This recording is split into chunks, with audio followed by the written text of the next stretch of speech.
So how do you build a funnel to scale it? So as we were talking about the top of the funnel and bottom of the funnel, there's these different stages that people will go through.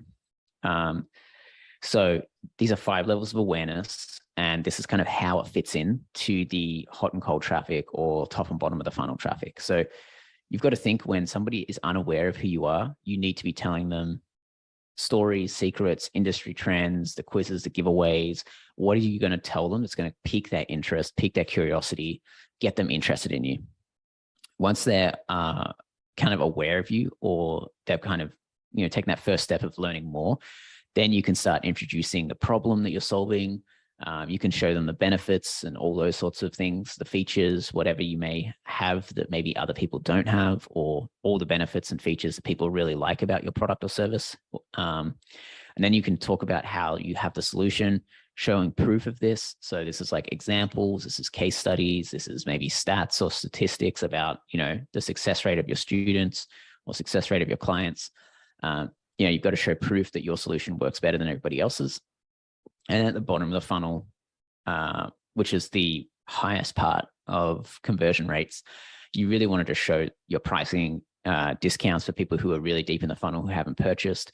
And that's where you're really trying to be like, hey, you have all the information, just pull the trigger.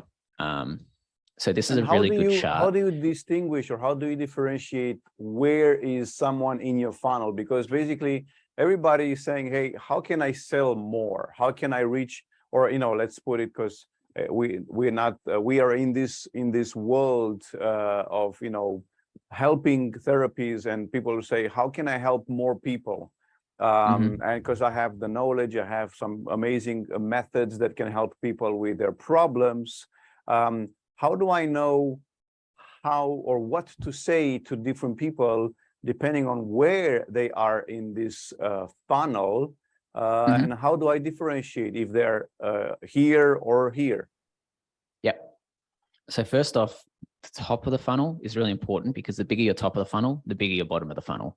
So if you're going straight to the bottom of the funnel, the problem is you haven't filled the top of it. So it's very hard to make a lot of money from a very small bottom of the funnel. So you got to think about this top of the funnel and how do you keep scaling that? Now, in terms of knowing where each person is at this stage, this is, for example, when you're using ad platforms, you can create audiences. So, this unaware is going to be all interest-based, or it's going to be keyword-based or something like that. As they get further down the funnel, you can then start introducing custom audiences or remarketing audiences. So once someone's engaged with you on social, they might be in the warm stage. They haven't quite visited your website, but they've engaged with you somehow. And then the bottom of the funnel might be all website remarketing. So that might be, people who visit your website, visit your product pages, maybe started checkout but hasn't completed it. So you really do a lot of this segmentation through audiences.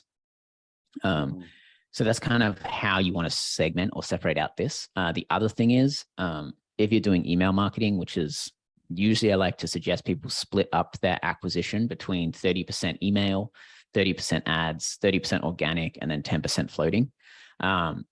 If they're on your email list, you can also start looking at the segments for the engagement. So have they opened your emails yet? Have they clicked on your emails? And you can send different emails based off different engagements. So that's how you kind of push people down through that funnel. This is kind of just a quick dashboard view of the things that you should be focusing on.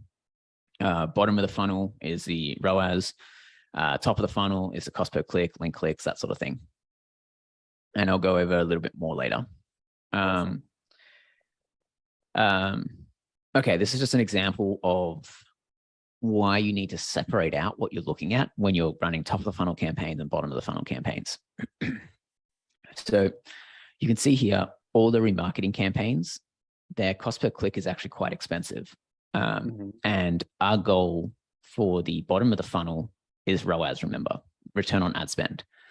And when we're running a top of the funnel campaign, so for example, a contest here is in this example, you can see we're actually not even focusing on ROAS here because we're trying to focus on the top of the funnel. So our main metrics are cost per click, click-through rates, and CPMs.